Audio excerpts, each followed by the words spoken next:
no podemos seguir.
Ahí está, gracias.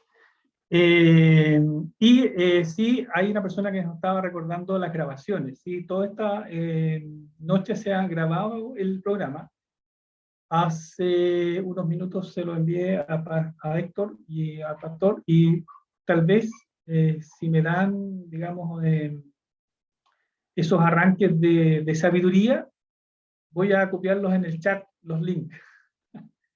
O si no, le voy a pedir a mi hijo que me ayude a cómo pegarlo en el chat, los links de las grabaciones de cada uno de estas notas. Yo estoy casi convencido, Andrés. casi convencido, como que me falta un poco todavía. Yo creo que con esta reunión vas a estar absolutamente contento. ¿Sí? Porque hemos pasado ya tres temas, ¿no es cierto? 3 reuniones. Y yo quiero preguntarle, a ver si tienen buena memoria y si se acuerdan. ¿Cuáles fueron esos temas, esos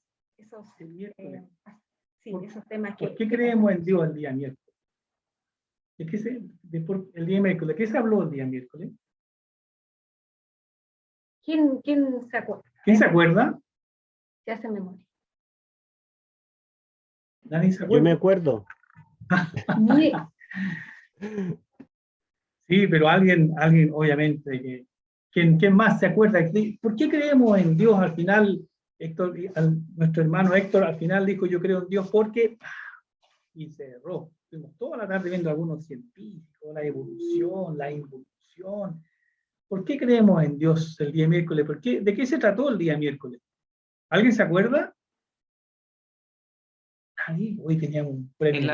Es la evidencia científica era información sobre evidencia científica, cómo están construidas las galaxias que son en forma de panal, las que son en forma achatada, las que son de forma panal no puede haber vida, las que son achataditas sí, habían también muchos datos, citas de científicos, ¿verdad?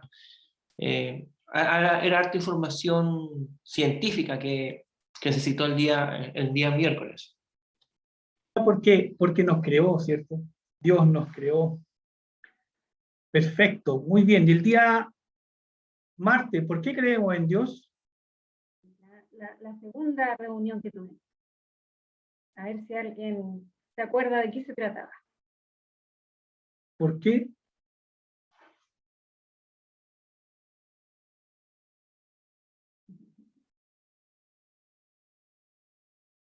¿Por qué creemos en Cristo?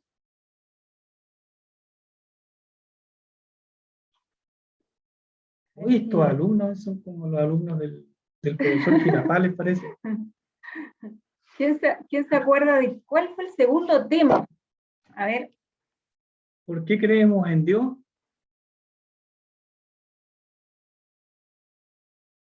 Ahí Patricio le está tratando de dar la visión que tuvo Daniel. No. Porque ve qué cosa. Él.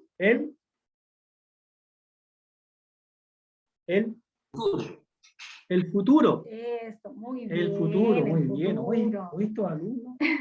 ¿Sí? Están tímidos. Están tímidos los alumnos. Y el tercero, que fue ayer solamente, vamos a ver quién. La memoria a corto plazo. ¿Quién se acuerda de qué se trató? ¿A quién envió? Ayer? ¿A quién envió? A Jeremías. ¿No? ¿A quién envió? A ver si alguien se acuerda del Y tema de vimos ayer. el significado en hebreo, en inglés, en francés, en arameo, en griego. En todos los idiomas lo vimos, en español también. Bueno, la profecía mesiánica. Porque envió a quién. La profecía más exacta que está en el libro de Daniel. Pero dice que creo Dios porque envió a quién. Al Mesías. Al Mesías, muy bien. Hay un solo alumno aquí nomás. Aplicado al alumno. Aplicado. Los demás alumnos ahí estaban ahí. Ahí tomando nota. Le está soplando la mamela. Eso es. Perfecto. Yo estoy casi convencido. Me acuerdo de haber escuchado algunos argumentos ontológicos para crear racionalmente la existencia de Dios, pero con estos 3 ya me convencieron. Casi convencido. Me falta hoy día el tema hoy día. Pero entonces, si yo creo en Dios, no, me dan ganas de repente como proclamar que creo en Dios. ¿A ustedes no le dan ganas de proclamar que son cristianos de repente cuando están en un lugar diciendo, no, yo soy cristiano?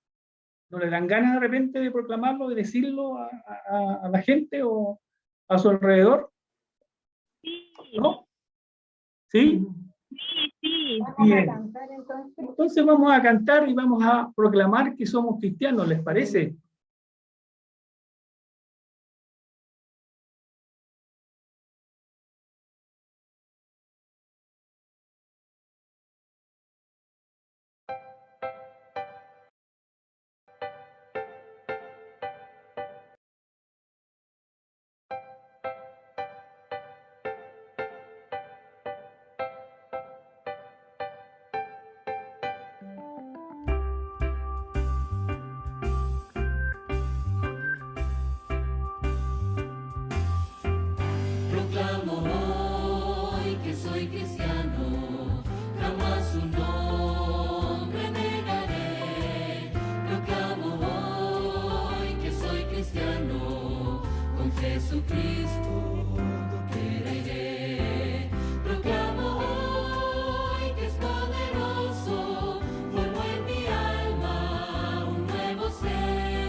Muy bien, como ya conocíamos y nos convencieron de que efectivamente, ¿por qué creemos en Cristo? Debemos proclamar entonces que cada uno somos cristianos.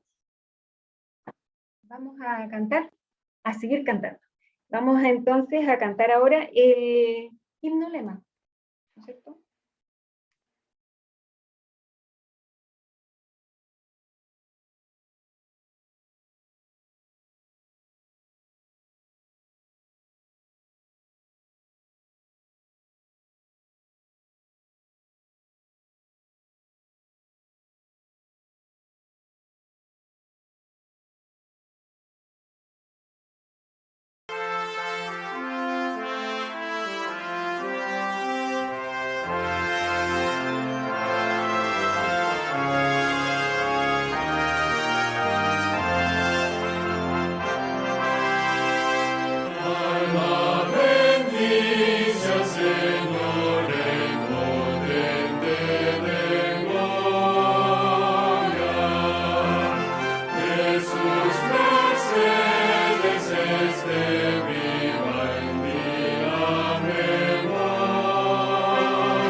Bien, vamos a orar.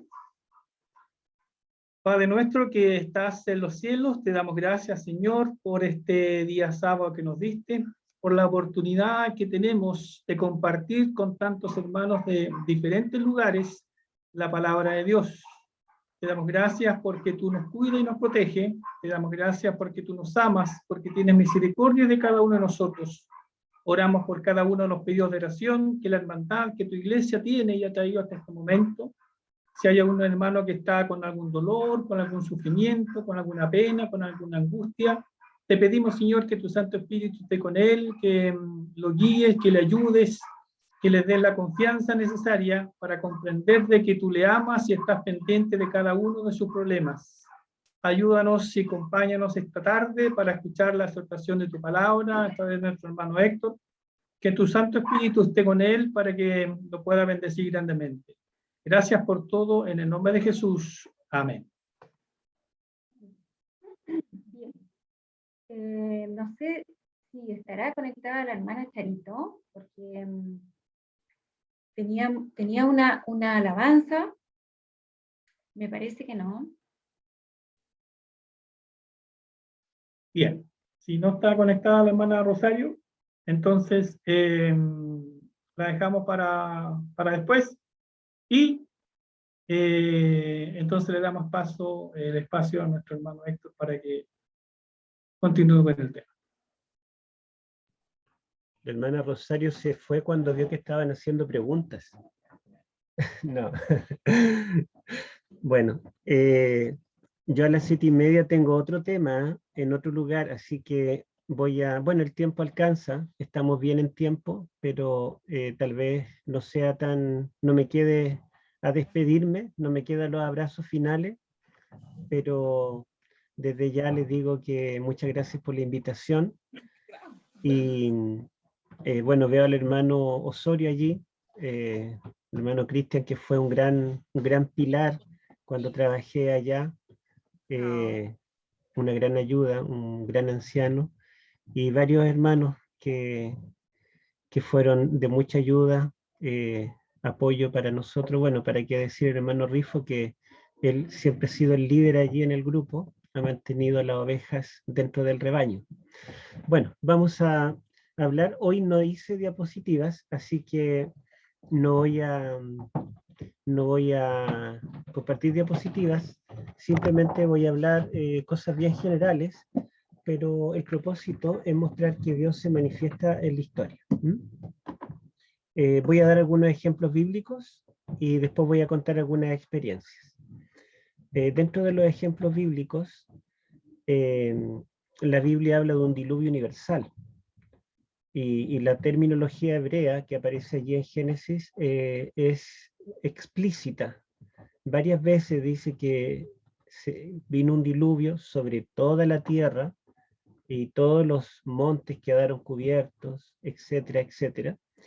Pero el diluvio fue algo negado. Fue negado desde el siglo XVIII, XIX, principalmente cuando comenzó lo que se llama la alta crítica dentro del mundo teológico, porque esta perspectiva dice que hay que descartar todo lo que es sobrenatural, todo lo que es milagroso, todo lo que no se puede repetir, reproducir hoy en día. Por ejemplo, supongamos que alguien dice, yo descubrí el remedio para el cáncer, y esa persona asegura que tenía un cáncer y que se sanó. Entonces lo que se espera, ¿verdad?, es que esa persona le dé el remedio a otras personas con cáncer y que también se sanen, o sea, se pueda repetir el experimento. Si no se repite, aunque no queremos dudar de esa persona, no lo aceptamos, no le creemos. Y el diluvio es un evento irrepetible. De hecho, la palabra hebrea para diluvio no se repite en ningún otro acontecimiento bíblico. O sea, Moisés tuvo que inventar un término para describir el diluvio, porque fue un evento tan magno que no tiene un igual. Han habido inundaciones, han habido tormentas en la historia, pero nunca más la tierra completa ha quedado cubierta con agua, ni ha sido destruida todo ser viviente que no estaba dentro del arca. Y es lo que Dios le prometió a Noé, ¿cierto? Entonces, como no se puede repetir, y no lo hemos visto en la historia registrada, ¿verdad? En la historia escrita, no tenemos, ¿verdad?, evidencias, o sea, evidencia hay, pruebas, digamos, no se puede probar, no se cree. Pero saben ustedes que, bueno, y se pensó, en el siglo XIX se descubrió que en Mesopotamia, en torno a Babilonia, había habido una gran inundación que había abarcado varios países de ese sector. Entonces ellos dijeron, seguramente el autor bíblico se inspiró en esta catástrofe local y lo magnificó, como si hubiera habido un diluvio universal. Entonces, como se descubrió evidencia de una catástrofe local allí en los tiempos bíblicos, se interpretó el diluvio como una catástrofe local y que el autor estaba exagerando el tema. Pero hay evidencias de inundación en los 5 continentes, en todas partes, en la Antártida, en todo lugar. Y la paleontología, que es la ciencia que estudia los fósiles, la paleontología hoy en día ya no puede negar un diluvio en todo el mundo. O sea, primero se aceptó un diluvio local en Mesopotamia, Y ahora se acepta que hubo un diluvio en todas partes del mundo, pero no se acepta el diluvio bíblico. No se acepta un solo diluvio en un mismo tiempo, sino que se dice que han habido muchos diluvios locales en diferentes localidades a través del tiempo. Es decir, no se quiere aceptar lo que dice la Biblia, pero fíjense ustedes que los fósiles son la mayor evidencia del diluvio universal, porque un organismo viviente, sea un animal, un vegetal, cuando muere, se descompone. Somos biodegradables. La naturaleza tiene elementos para descomponer y que el polvo vuelve a la tierra como era. O sea, nos convertimos en polvo finalmente. Si un animal muere a la intemperie, no se entierra, se lo comen las aves de rapiña, los animales de carroña, los gusanos, etc. Si lo sepultamos, también se lo comen los organismos descomponedores, gusanos, hongos y otros animales, otros seres vivos. Entonces, un esqueleto, o sea, un muerto se descompone en cualquier lugar donde lo sepultemos, pero para que se convierta en fósil, ¿y qué significa convertir en fósil o fosilizar? Significa que los átomos de la roca o del suelo, donde la persona queda sepultada, entran adentro del organismo y los átomos biológicos salen fuera del organismo. Hay un intercambio iónico que se llama. ¿Cómo es posible que la piedra de alrededor pase adentro del organismo y un ser vivo se convierta en piedra? Bueno, eso hoy en día se sabe cómo es y se puede reproducir en laboratorio. Por ejemplo, si ustedes van a un laboratorio que fosilizan y dicen, mira, este es mi gatito, quiero conservarlo, lo meten allí, lo transforman en fósil y su gatito se transforma en piedra.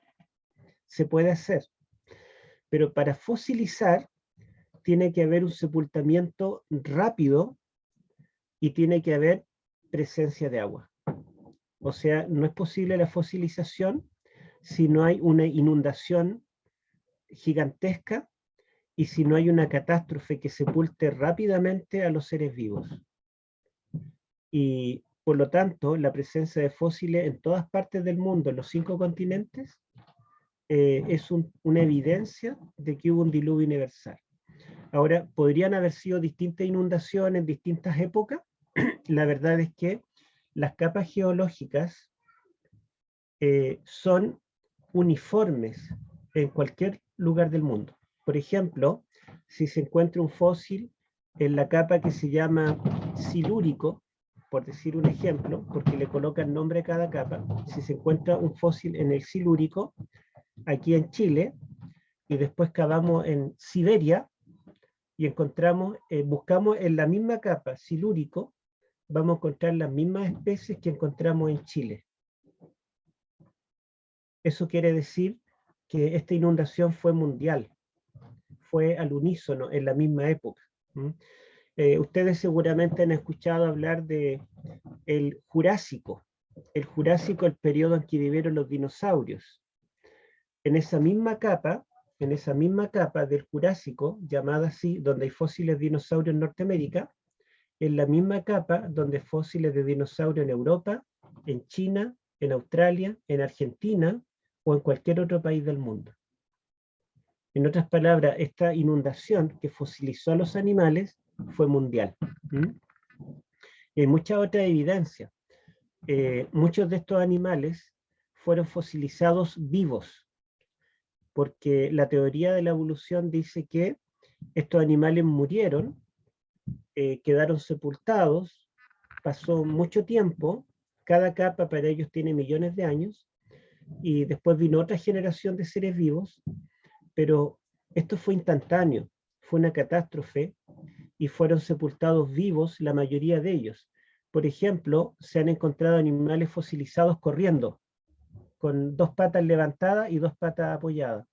Se han encontrado animales fosilizados con pasto fresco en la boca.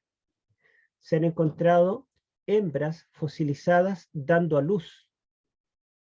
Entonces, todos estos detalles muestran que esta fosilización, que ocurrió en una catástrofe que cubrió el planeta con agua, ocurrió en forma rápida, como una catástrofe. Entonces, esa es una de las evidencias, pero aparte de eso, ustedes ven que este relato del diluvio no solamente está en la Biblia, y no solamente está en Mesopotamia. También en Australia, los aborígenes de Australia hablan de un diluvio. También en China, en Japón, se habla de un diluvio. También las culturas más antiguas de la India hablan de un diluvio. Las culturas de los aborígenes de Norteamérica, los piel rojas, hablan de un diluvio. Los aborígenes de Sudamérica, en Brasil, Argentina, en Chile. Fíjense, ustedes traten de conseguir el libro de la historia mapuche del historiador José Bengoa. El primer capítulo habla del origen de los mapuches. Y ese capítulo dice que los recuerdos ancestrales de los mapuches, digamos la tradición oral que se comunicó desde los ancestros más antiguos, es que los mapuches se habían originado de un gran diluvio, un diluvio universal. Que después de ese diluvio se salvó una familia en un barco y que de allí emanaron los mapuches. Ese relato está en los 5 continentes. Entonces no es posible que le copiaran a la Biblia, porque estas culturas tenían esas tradiciones antes que llegaran los misioneros a sus tribus. En África, en todo lugar del mundo está el mismo relato. Así que esa es una evidencia, ¿verdad?, de que Dios se manifiesta en la historia. Y las intervenciones divinas que están registradas en la Biblia, hay evidencias, ¿verdad?, como las que yo les menciono, que es así. Les doy otros ejemplos. La Biblia dice que cuando Abraham sepultó a Sara, él era un forastero, era un nómade, andaba de lugar en lugar, pero necesitaba un lugar de entierro. Entonces le compró a un eteo, a Efrón eteo, le compró la cueva de Macpela, ¿se acuerdan ustedes? Y allí sepultó a Sara. Bueno, los eteos no existieron. Los historiadores, todos los historiadores antiguos, ninguno menciona un pueblo que se llamaran eteos. Pero resulta que la Biblia no solamente dice que los eteos tenían tierra en Canaán, poseían tierra en Canaán, sino que la Biblia habla de los eteos como si fuera un imperio. Y habla de que los eteos eran dueños de todo el norte, no solo de Canaán, sino más allá. Y todo lo que habla la Biblia de los eteos parece una tremenda fantasía, y esto se mostraba como una evidencia de que la Biblia era simplemente un libro de cuentos, de mitos y leyendas. Pero a principios del siglo XIX se redescubrió, unos arqueólogos islandeses, me parece que eran, descubrieron un gran imperio en lo que hoy es Turquía. La capital, llamada Atusa, encontraron allí una civilización tan rica como los egipcios. Y ellos tenían una escritura que era mitad jeroglífico, mitad cuneiforme. Era muy difícil de poder descifrar, pero después de décadas de estudios, un experto logró descifrar, y ese imperio se llamaban eteos. Y habían sido dueños en tiempos de Abraham de toda la tierra de Canaán. Y los eteos eran tan poderosos que compitieron con Egipto, pelearon contra Faraón y empataron. Pelearon contra el rey de Babilonia y le ganaron. O sea, los eteos no eran un pueblo más, eran poderosos, tal cual como los describe la Biblia. Los eteos solo aparecían en la Biblia, en ningún libro de historia más. Entonces, una evidencia más de que lo que la Biblia afirma es correcto. Les doy otro ejemplo. Dios le dijo a Abraham que circuncidara a todo varón al 8º día y que lo circuncidara con un cuchillo de piedra recién afilado. La circuncisión no fue idea de Dios ni de Abraham, porque ya la practicaban los egipcios mucho antes. pero los egipcios circuncidaban a los adultos cuando llegaban a la adultez. Pero Dios, que manda a circuncidar, lo distinto, lo nuevo, lo único, es que manda a circuncidar bebés al 8º día de nacido. No se entendía por qué era así, pero en la década de 1960, los científicos descubrieron que un bebé nace sin flora bacteriana. Nosotros en el colon tenemos millones de bacterias que recubren las paredes internas y son las que cumplen distintos procesos muy importantes. Toda la gente que sufre del colon o sufre de gases es porque las bacterias no están sanas. Por eso está de moda tomar probióticos, ¿verdad? Pero resulta que los bebés nacen sin estas bacterias y estas bacterias, entre otras funciones, son las que fabrican la vitamina K. Y la vitamina K en el hígado fabrica los factores de la coagulación sanguínea. Entonces, por ejemplo, una persona que tiene déficit de vitamina K y lo van a operar, por ejemplo, tienen que colocarle cantidades grandes de vitamina K antes de la operación. Hoy en día, cuando nace un bebé, ¿qué se hace cuando nace un bebé? Nace un bebé, lo limpian, lo examinan, ¿verdad? Entero, que funcione, digamos, que esté todo normal, y después le inyectan vitamina K en un muslo. Lo primero que se hace apenas nace. Porque con la vitamina K se aseguran de que el niño no vaya a tener alguna hemorragia o algún golpe que lo desangre. Porque los primeros días de vida el bebé nace sin la flora bacteriana y por lo tanto con baja vitamina K. Pero ya al 5º, 6º día comienza a tener flora bacteriana y la flora bacteriana comienza a sintetizar vitamina K. Y es interesante que al 8º día la vitamina K está mucho más elevada que lo normal en el resto de la vida.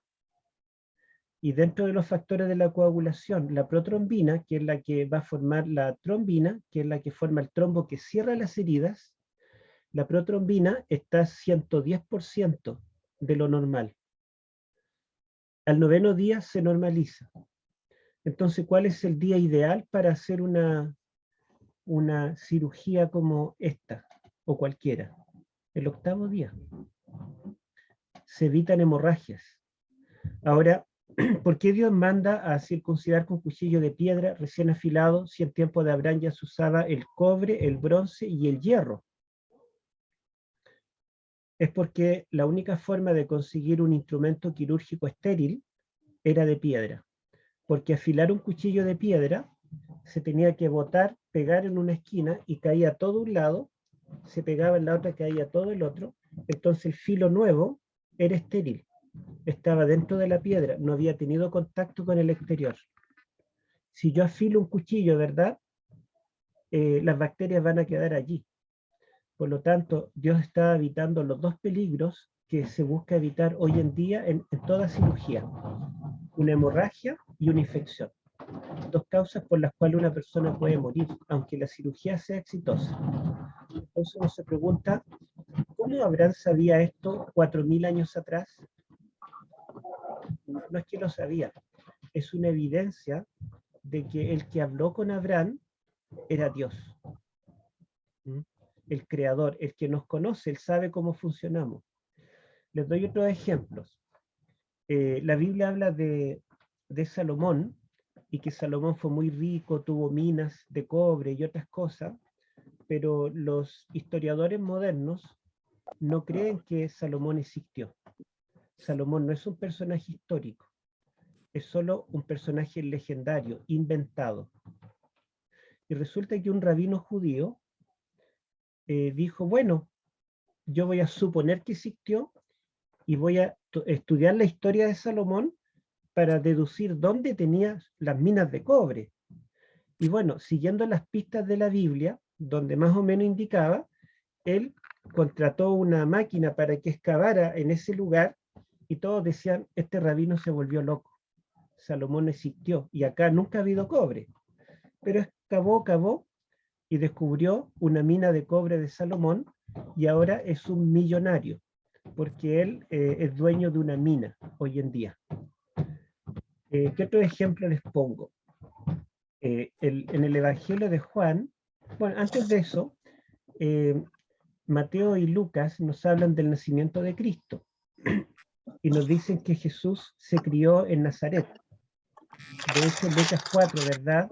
El 16, un texto que nosotros dominamos, que Jesús vino a Nazaret, donde se había criado, en el día de reposo entró a la sinagoga, pero si ustedes buscan en una concordancia bíblica la palabra Nazaret, se van a dar cuenta de que no hay ningún texto del Antiguo Testamento que mencione alguna ciudad con ese nombre. En el Antiguo Testamento no existe evidencia de que haya alguna ciudad con ese nombre.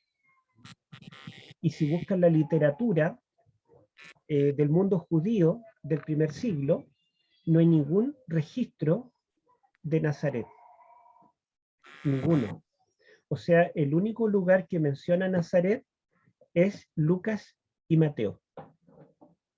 Entonces decían los críticos, que seguramente los evangelios eran cuentos y que se escribieron varios siglos después de los hechos y por lo tanto las ciudades mencionadas eran inventadas. Pero hoy en día, bueno, no hoy, sino que en el siglo XX se redescubrió la ciudad de Nazaret, se han encontrado varios elementos, edificios, se descubrió incluso las ruinas de la sinagoga de Nazaret, donde Jesús predicó en Lucas 4:16, cuando él comenzó su ministerio. Hay un montón de artefactos de Nazaret, casas de Nazaret, solo que era un pueblo pequeño y un pueblo pobre, insignificante. Por eso no era mencionado. Pero el que no se mencionara en los registros que teníamos, no es porque no existiera, simplemente porque era insignificante. Bueno, el mismo Natanael, cuando le dijeron que Jesús, el Mesías, era de Nazaret, dijo, pero de Nazaret podrá salir algo bueno. Seguramente no era muy popular la ciudad, ¿verdad? Popular en el sentido positivo. En Juan capítulo 9, se nos cuenta que Jesús sanó a un ciego de nacimiento y lo mandó a lavarse al estanque de Siloé, un estanque que tiene 5 pórticos, nos dice Juan. Y bueno, los estanques son como una piscina o como una pileta. Entonces, en forma lógica simplemente, los lectores críticos de los evangelios decían, pero ¿cómo una piscina va a tener 5 pórticos si son cuadradas o rectangulares? 4 pórticos está bien, pero 5 pórticos, ¿dónde metemos el quinto? En un ángulo. En ese tiempo no había como una tecnología tan avanzada para pensar en un estanque con 5 pórticos. Bueno, los arqueólogos redescubrieron que esa piscina existía, el estanque de Siloé, y no solo la descubrieron que existía, sino que tenía 5 pórticos. Bueno, y podría contar un montón de ejemplos. La verdad es que la arqueología ha redescubierto un montón de cosas. El mismo rey David. Miren, yo les cuento un caso que a mí me impactó, porque en el año 1991, los teólogos de las distintas confesiones, judíos y católicos y protestantes, se reunieron en Norteamérica para borrar a David de la historia. David no existía, era solamente un personaje de leyenda. Solo la Biblia hablaba de él, pero no había ningún registro extra bíblico que lo mencionara. Y como la Biblia dice que David llegó a ser tan importante, él subyugó a todas las naciones de Canaán, le pagaban tributo, incluso se emparentó con Faraón, ¿verdad? Porque con él fueron consuegros con el Faraón, y alguien tan importante, ¿cómo no lo menciona nadie? No está en ninguna parte.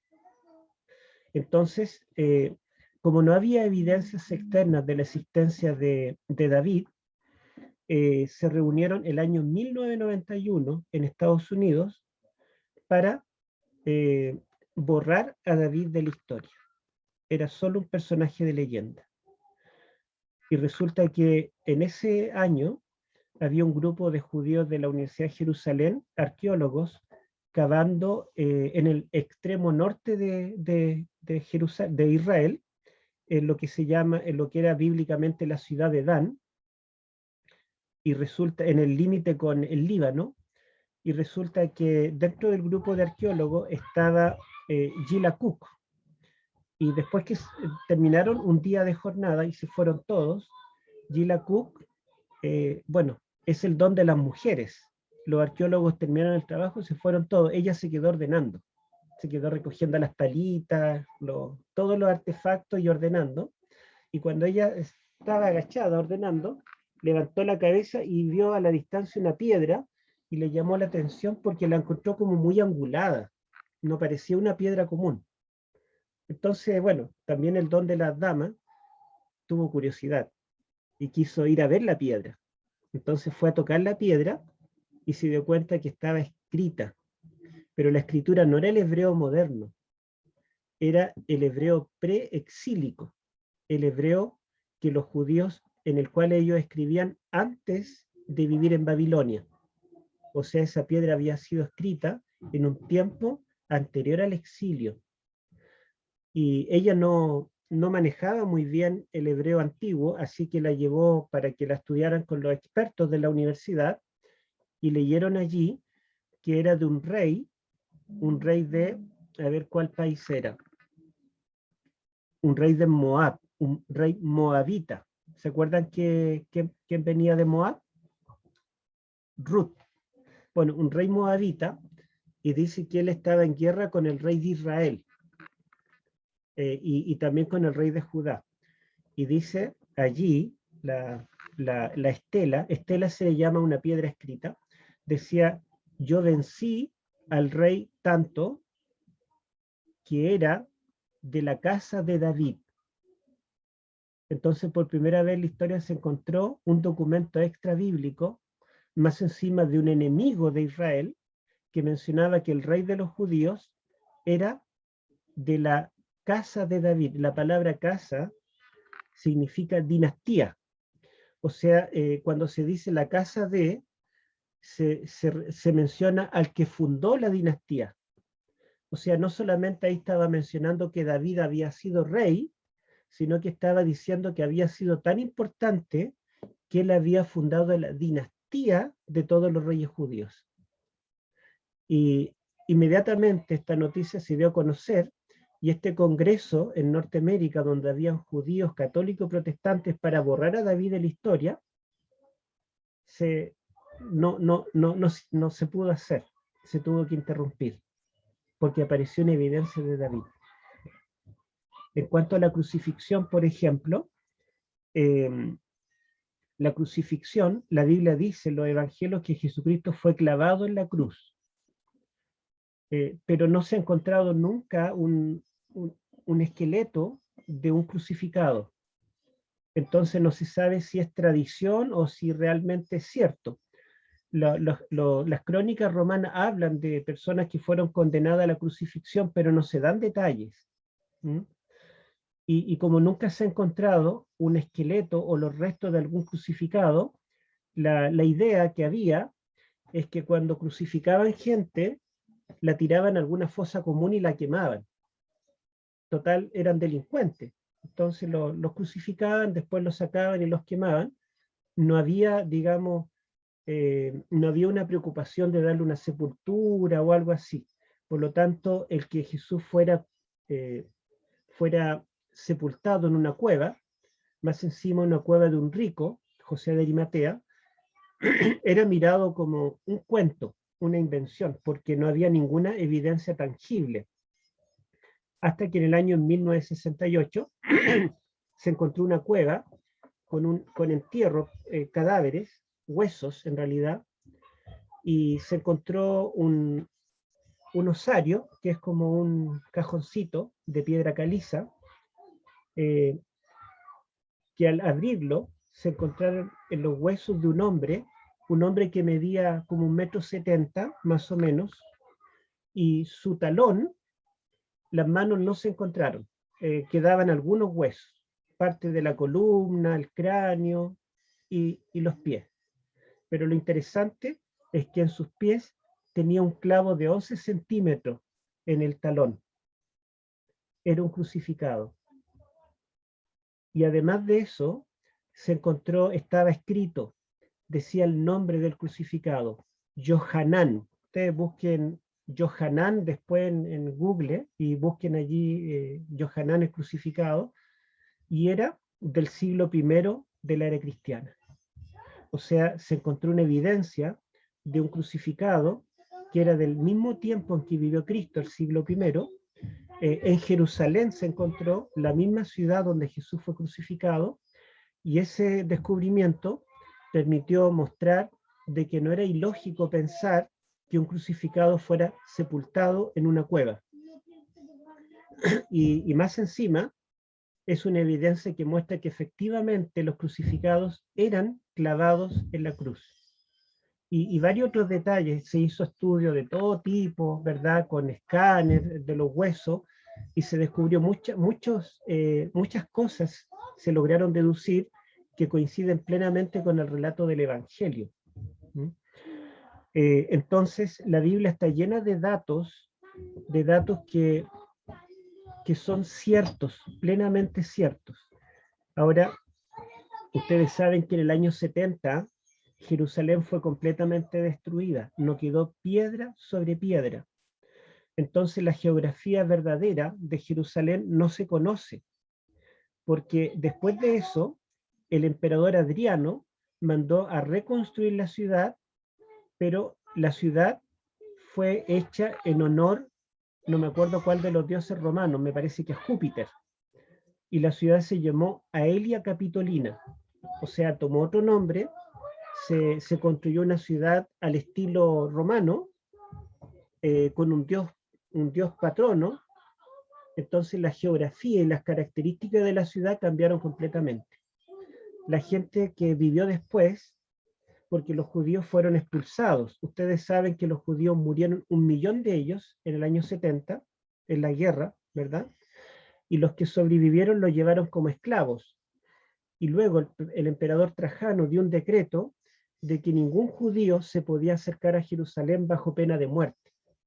Y la población que pusieron allí los emperadores romanos en Jerusalén y en Judea en general fue población extranjera. Entonces ellos no tenían idea de la historia de Jesús, ni de los lugares bíblicos. Todo cambió. Si los evangelios hubieran sido escritos después del año 70, o los autores que escribieron los evangelios hubieran sido personajes de una segunda, tercera generación que no conoció a Jesús, ellos nos habrían contado una historia completamente distinta, porque no habrían tenido idea de la geografía, del estanque de Siloé y de muchos detalles. Pero todos esos detalles se pueden corroborar en forma precisa. Les cuento otro ejemplo. Isaías capítulo 37 al 39 nos cuenta la interacción entre el profeta Isaías y el rey Ezequías. Ustedes recuerdan, ¿verdad? Hubo varios incidentes. Uno de ellos fue, por ejemplo, cuando Sennacherib de Babilonia rodeó Jerusalén para destruirla, ¿verdad? Y Ezequías recurrió al profeta y el profeta le dijo que ellos debían cantar himnos, y el ángel de Jehová se iba a encargar. ¿Se acuerdan? Entonces ellos solamente cantaron, no pelearon, y Asiria venía de destruir la ciudad de Laquis, que es la segunda ciudad más importante en el reino de Judea en ese tiempo, y masacraron a los habitantes. A los sobrevivientes le arrancaron la piel viva y clavaron las pieles en la pared y les cortaron la cabeza y hicieron una montaña de cabezas. Entonces fueron tremendamente crueles. Y ahora venían a destruir Jerusalén. Entonces Dios le dice a través del profeta, canten himnos. Bueno, cantan, y dice que esa noche el ángel de Jehová mató a 181.000 soldados asirios que tenían en su mente al otro día matar, despellejar, violar, decapitar y cometer todos estos crímenes contra los judíos. También allí, en esos capítulos, está el relato de que Isaías le dice al rey, vas a morir, y prepara tu casa, arregla tu vida, porque vas a morir. Y él ora a Dios, y Dios le aumenta 15 años de vida, ¿se acuerdan? Entonces, Ezequías parece que no confiaba tanto en Dios. Y parece que Ezequías tenía como duda entre el Dios Sol y Jehová, porque el Dios Sol era tan común la adoración en el tiempo de Ezequías en todas las naciones de alrededor, que Ezequías le dijo, mira, si Dios puede retroceder el sol, yo creo. Entonces, ¿se acuerdan ustedes que le dijo que haga retroceder el sol? Pero no es solamente una señal astronómica que le estaba pidiendo, sino que en el fondo Ezequiel le estaba diciendo, para yo creer en Dios, existe el Dios de la Biblia, quiero que me muestre que tiene más poder que el sol. Y ustedes saben que después llegaron los astrónomos de Babilonia, una comisión, a preguntar, bueno, todos esos incidentes están allí, y estos incidentes son muy importantes, porque estos incidentes introducen las profecías del siervo de Jehová. Esta es la única sección histórica que introduce Isaías 53, Isaías 41, Isaías 49, Isaías 50, que nos hablan de que el Mesías viene a morir como un cordero en el matadero. Entonces, si esas profecías son verídicas, son reales, la parte histórica que se puede investigar tendría que ser real. Pero los críticos dicen que Isaías no existió y que Ezequías no existió. Pero ¿saben ustedes que hace poco, se descubrió en Jerusalén, se encontró la bula? ¿Qué es la bula? Es la estampa del sello en greda del rey Ezequías. Búsquenlo en Google después, coloquen bula de Ezequías o sello de Ezequías, y allí dice, y es un hebreo, el hebreo preexílico sin vocales, y yo lo pude leer, y el sello dice, Ezequías, rey de los judíos. Y lo interesante y penoso es que en el centro del sello está el dios Sol. O sea, realmente Ezequías pidió la señal que retrocediera el sol porque él había asimilado esta deidad pagana dentro de su vida. Y por eso, ¿verdad?, él iba a morir. Ahora, poco tiempo después, como un mes después, una arqueóloga de la Universidad de Jerusalén descubrió la bula del profeta Isaías. Y yo lo pude leer en hebreo también.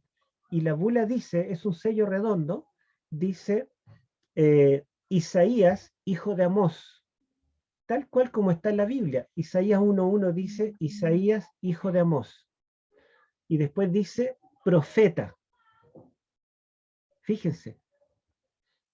Hoy en día nosotros cuando tenemos que firmar un documento lo firmamos. En los tiempos bíblicos el 98% de la gente no sabía leer ni escribir. Por lo tanto, todo el mundo, o por lo menos los que firmaban documentos, los que tenían alguna importancia, se mandaban a hacer un sello, que generalmente era colocado en el anillo. Tenía su nombre, su cargo, su jurisdicción. Y ese sello, una bula con la impresión del sello del profeta Isaías, apareció. Y está. Y ustedes búsquenlo. Busquen sello de Isaías y lo van a encontrar. Los judíos que no aceptan a Jesús como el Mesías, ustedes saben que volvieron a Jerusalén, volvieron a Israel el año 1948. Fue el año cuando ellos volvieron a constituirse como nación. Y resulta que un año antes, 1947, ¿alguien sabe qué se descubrió? ¿Qué descubrieron los arqueólogos? El llamado más grande hallazgo de la arqueología. Los rollos del Mar Muerto, UNRWA. Los rollos del Mar Muerto.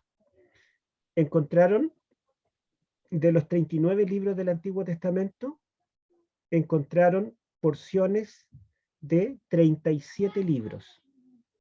Solamente no se halló ninguna parte de Esther ni de Nehemías.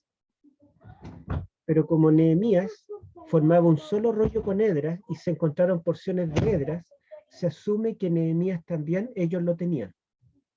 O sea, podríamos decir que de los 39 libros del Antiguo Testamento se encontraron 38, pero solo fragmentos. Y de todos los libros del Antiguo Testamento, solo uno se encontró un rollo completo, que tiene 25 metros. ¿Saben cuál es? Isaías. Y en Jerusalén está el Museo del Rollo.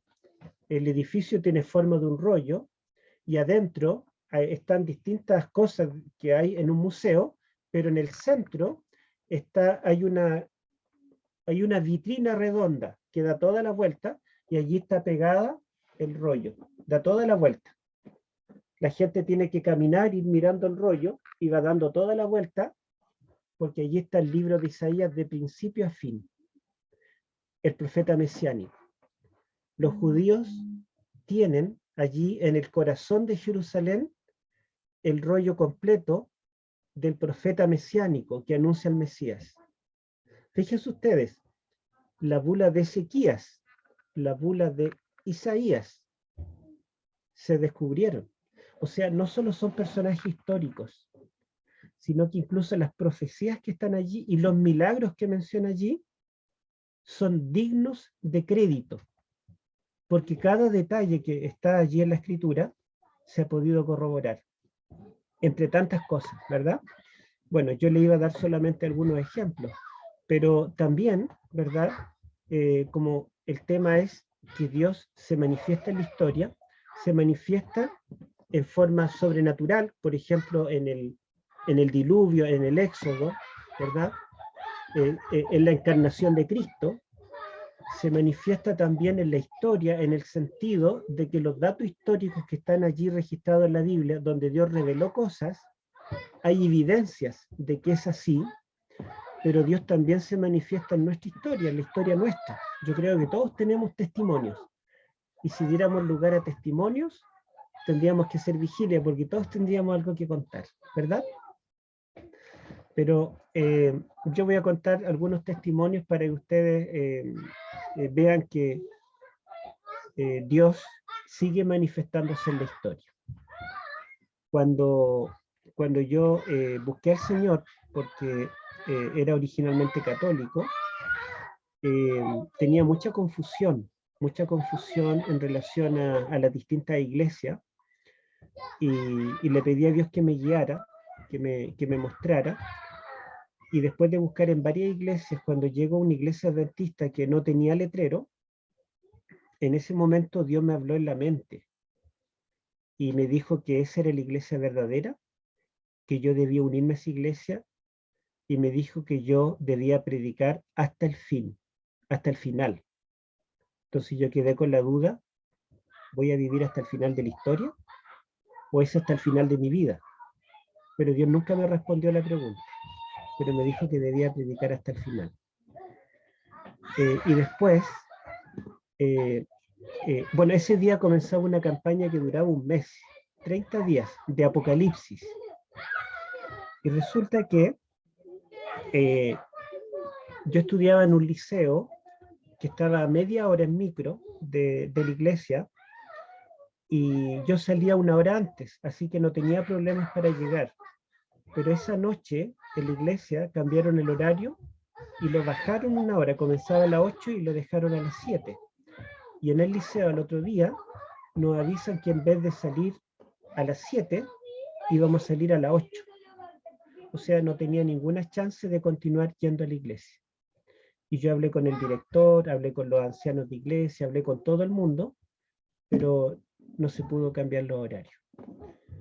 Y oré a Dios, y ¿saben qué? Ocurrieron 30 milagros. Cada noche un milagro. El primer día hubo una reunión extraordinaria de profesores y nos echaron 2 horas antes, que era lo que yo necesitaba. Y llegué perfectamente a la iglesia. Al otro día, la profesora de las 2 últimas horas no fue porque fue a médico. Estaba embarazada y fue a un control, entonces nos echaron 2 horas antes. Al otro día pasó otra cosa, al otro día otra cosa. 30 noches pasaron 30 milagros. Solo una vez no pasó nada y yo salí a las 8 de la noche. Y la iglesia era de 7 a 8, o sea, y yo me demoraba media hora, así que no tenía ninguna posibilidad de llegar. De todas maneras, fui corriendo al paradero, tomé la primera micro. Cuando llegué a la iglesia, estaban cantando. Yo dije, bueno, llegué al himno final, pero me doy cuenta que era el himno inicial. El predicador sube al púlpito, que era un hermano mecánico. Entonces él dijo, yo pedí en la empresa con anticipación este mes salir a las 6 de la tarde. Pero mi jefe hoy, no sé por qué, no me dejó salir hasta que yo arreglara un auto. Entonces él dice que sudó todo el tiempo, angustiado porque no iba a llegar, pero toda la iglesia lo esperó. Y la verdad es que el Señor retrasó este tema para que yo pudiera escuchar el tema de esa noche. Estuve las 30 noches, 30 milagros. Y les podría contar muchos más. En una oportunidad tuve un sueño. En el sueño vi a un ex adventista.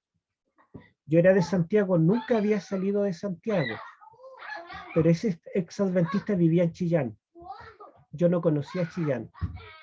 Y Dios me dijo que él ahora era espiritista, hacía brujería, levantaba objetos con la mente y estaba completamente perdido. Y Dios me mandó a rescatarlo. Yo no sabía dónde vivía, no sabía cómo se llamaba, solamente sabía lo que Dios me había mostrado en el sueño. Y resulta que unos jóvenes de la iglesia deciden salir en el verano unos días a Chillán y me invitan.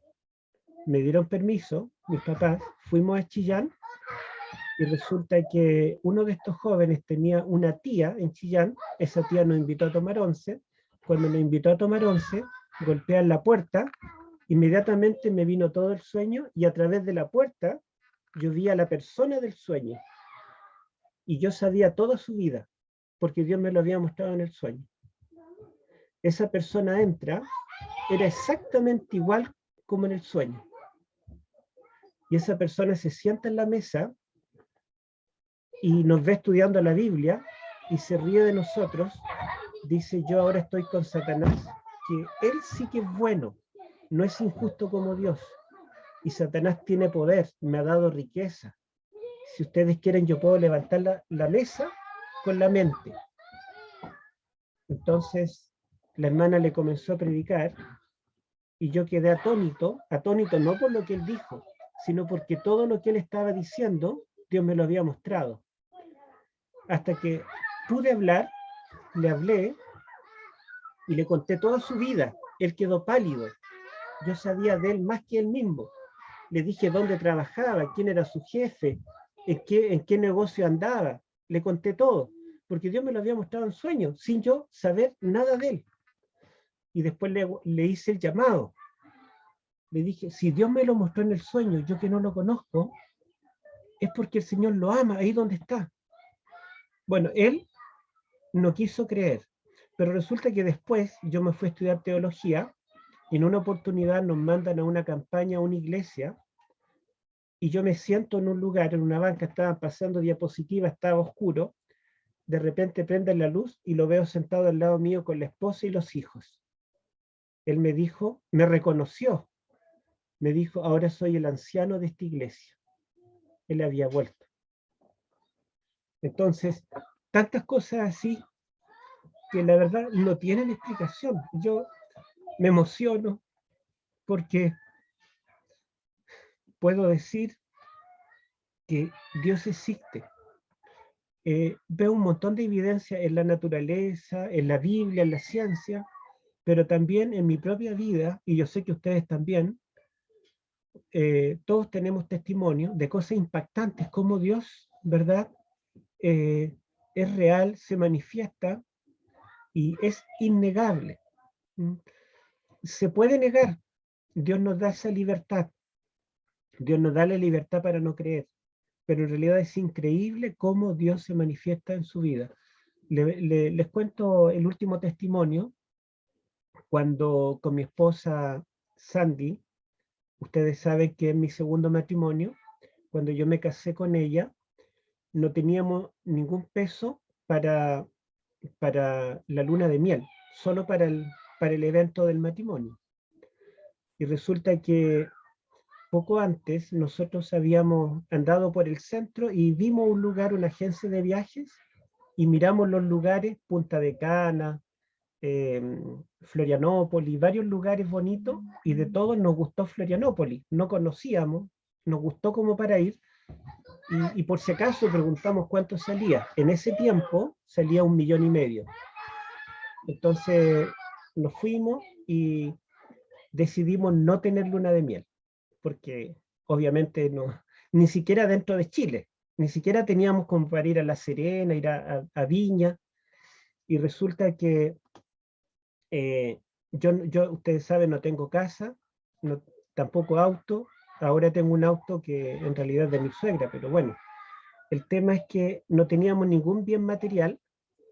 Lo único que yo tenía era un notebook, y el notebook se me echó a perder, o sea, me quedé sin nada. Y resulta que como el notebook teníamos que obligadamente pagar un seguro en la asociación, yo fui a preguntar si el seguro me cubría reparación, y me dijeron que no, solamente era por pérdida completa, por robo. Y bueno, entonces tampoco tenía la plata del seguro, pero fui a un técnico y le dije si me lo podía arreglar. Lo vio y me dijo, no, la verdad es que no tiene arreglo, ya murió tu notebook, tienes que comprarte otro.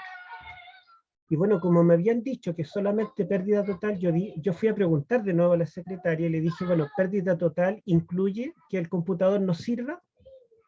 Me dijo, mira, nunca me han preguntado eso, pero voy a llamar a la Unión. Llamé a la Unión y le dijeron, sí, si viene un informe de un técnico en computación que corrobore que el notebook no sirve, el seguro te cubre. Entonces, bueno, yo hice el trámite y me dijeron, mira, en unos 6 meses va a llegar algo de dinero, no sabemos cuánto, pero te van a dar algo por el notebook. Entonces yo dije, bueno, 6 meses es harto tiempo, pero nunca está de más. Y nosotros nos casábamos con mi esposa como en 10 días más. Y resulta que pasó una semana, me llaman de la asociación y me dicen, el dinero del seguro ya llegó. Y eso era extraordinario, porque de la asociación iba el trámite a la Unión, de la Unión a la división en Brasil, de Brasil a Estados Unidos, y después la respuesta venía de Estados Unidos a Brasil, de Brasil a la Unión, de la Unión a la asociación, y de la asociación a mí. Pero en una semana me llegó el dinero. Yo dije, uy, ojalá que sea más de 100.000, unos 200, 300.000 pesos por el notebook, y resulta que voy a la asociación y está el cheque por 1,5 millones, por un notebook. Y es por la cantidad de años que yo estaba pagando el seguro, me llegó 1,5 millones. Mi esposa dijo, guardémoslo, porque no íbamos a ir a Argentina. Yo le dije, no, es nuestra luna de miel. Fuimos a la agencia y pagamos allí 10 días en un hotel 3 estrellas, con viaje en avión ida y vuelta, y un tour por otros lugares de Brasil, y en el hotel desayuno todos los días.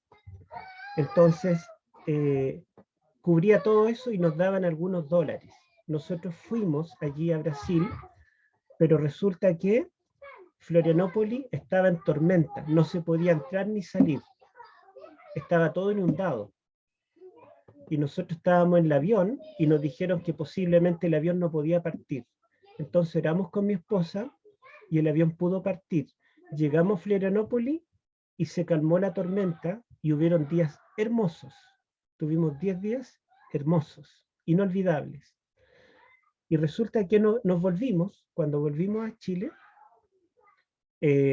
sobró un billete de $50, que yo lo guardé como recuerdo en mi billetera, porque cambiarlo, yo dije, me van a dar menos de lo que yo pagué, ¿para qué lo voy a cambiar? Y resulta que llegó el momento de rendir el examen de ingreso a medicina en la UAP. Yo tuve solo un mes para estudiar, y en un mes estudié el libro de química de Chang, de casi 2.000 páginas, y el libro de física de Tippens, también más de 1000 páginas. Y sabíamos con mi esposa que yo no iba a aprobar, porque yo nunca había estudiado estas materias porque estudié en un liceo comercial. Y resulta que yo fui a Chillán porque se podía dar en cualquier universidad adventista. Así que yo fui a Chillán y cuando voy a inscribirme y digo yo, bueno, tengo que dar un examen, era 2 días seguidos, eran 5 exámenes en total. Entonces me dicen, usted tiene que pagar $50, es el costo de los exámenes. Yo dije, ¿de dónde voy a sacar dólares? Y me acordé que tenía en mi billetera un billete de $50, justo el billete que había sobrado. Rendí los exámenes y de todos los que rendimos aquí en Chile por lo menos, solo quedamos como 3 o 4. Era una sala llena. Y quedé sin saberlo, sin creerlo, digamos, porque nosotros asegurábamos que no iba a aprobar los 5 exámenes. Y después, para irnos, necesitábamos llegar sin saber a dónde llegar. No teníamos familia, no teníamos amigos, teníamos que arrendar, teníamos que pagar la carrera. Mi hijo teníamos que pagarle el colegio, comprarle uniforme, comprarle los útiles. Y saben ustedes que nos llegó dinero de todas partes, de donde menos esperábamos, hasta de Australia. Y nosotros nos fuimos y pagamos el año al contado, y pagamos el arriendo todo el año. No teníamos para seguir, pero cada año Dios hizo un milagro. Entonces, son solo algunos de los milagros que nos sucedieron, y nos siguen sucediendo. Entonces, yo creo en Dios, porque Dios se manifiesta en la historia, y se manifiesta en mi propia historia. Y yo creo que también en la historia de ustedes. Es para mí una gran evidencia de que Dios, el Dios de la Biblia, es un Dios real.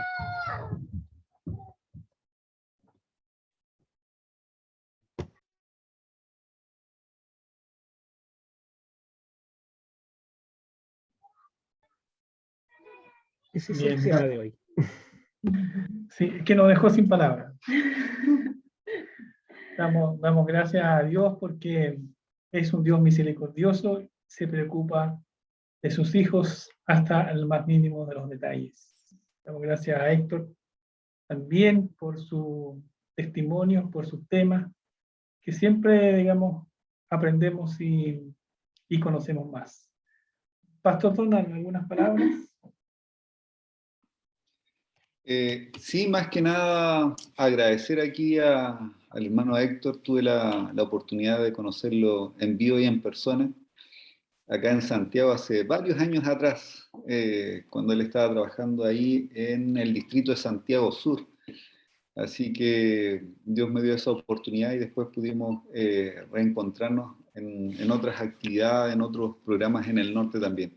Agradecerle a Dios en primer lugar por estos temas, creo que son de bendición para todos nosotros, creo que nos ayudan a reafirmar la fe que nosotros hemos depositado en algún momento de nuestra vida en el Señor.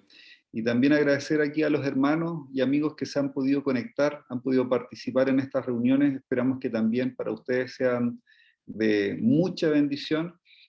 También esperamos tener este material en internet, al menos los temas, para que ustedes los puedan volver a repasar, puedan también compartirlo a lo mejor con otras personas que no pudieron estar durante estos días, para que también esto se pueda masificar y sea de bendición también para otras personas. Así que muchas gracias, hermano Héctor. Él hace maravillas con el tiempo porque tiene que trabajar en el área en que está trabajando en este minuto, el área de la salud, en medicina. Por otro lado, también tiene que escribir, como le gusta bastante escribir, estudiar, que es otra área que también a él le encanta, y además también hacerse el tiempo para participar en estos seminarios, en estas temáticas que a él constantemente lo están invitando en distintos lugares, en distintas partes. Así que muchas, pero muchas gracias le damos en primer lugar, como decía, a Dios, y también por la buena voluntad del hermano Héctor Urrutia. Muchas gracias.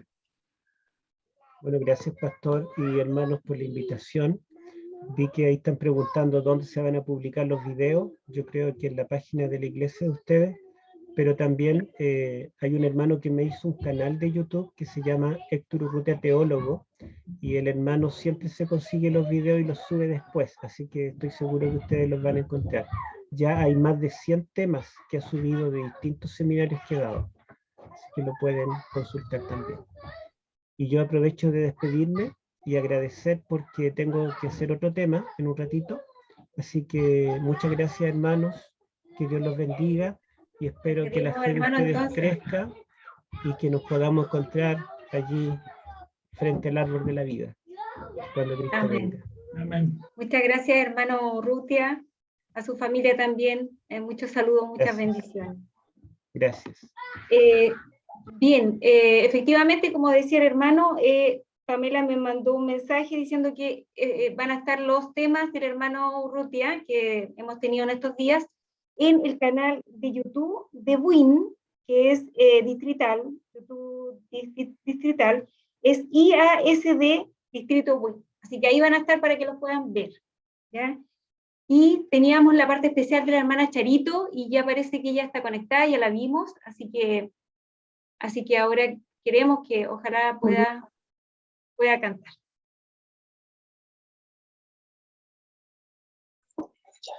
No veo nada. Ya.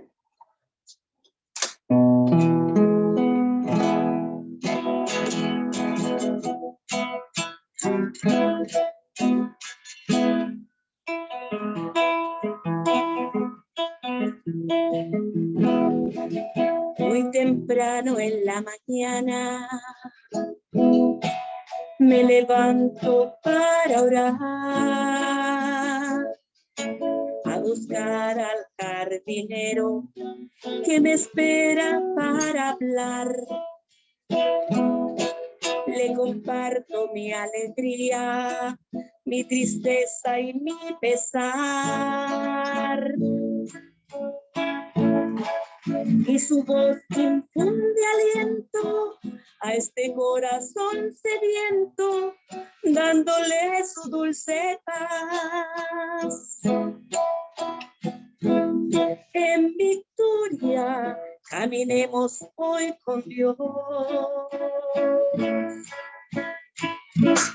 pues el triunfo se logra con oración.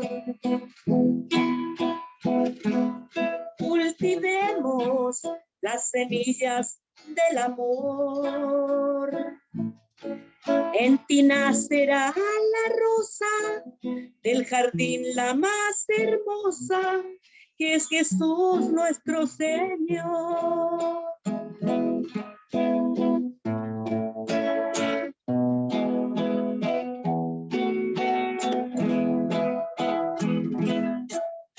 Y si tu jardín se encuentra en total resequedad y no nacen la paciencia, el gozo ni la bondad, pídele al jardinero que te riegue sin cesar con esa agua de vida que su sangre redimida hoy gratuita te dará. Con esa agua de vida que su sangre redimida hoy gratuita te dará. En victoria caminemos hoy con Dios, pues el triunfo se logra con oración. Cultivemos las semillas del amor. En ti nacerá la rosa del jardín, la más hermosa, que es Jesús mi Salvador. En ti nacerá la rosa del jardín, la más hermosa, que es Jesús mi Salvador.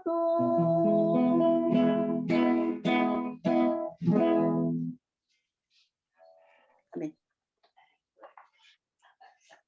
Bien, muchas gracias, nuestra hermana Rosario. Vamos a terminar lamentablemente vamos a terminar esta mini semana. Vamos a cantar el canto de más y después le vamos a pedir al pastor que nos guíe en oración.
Oramos.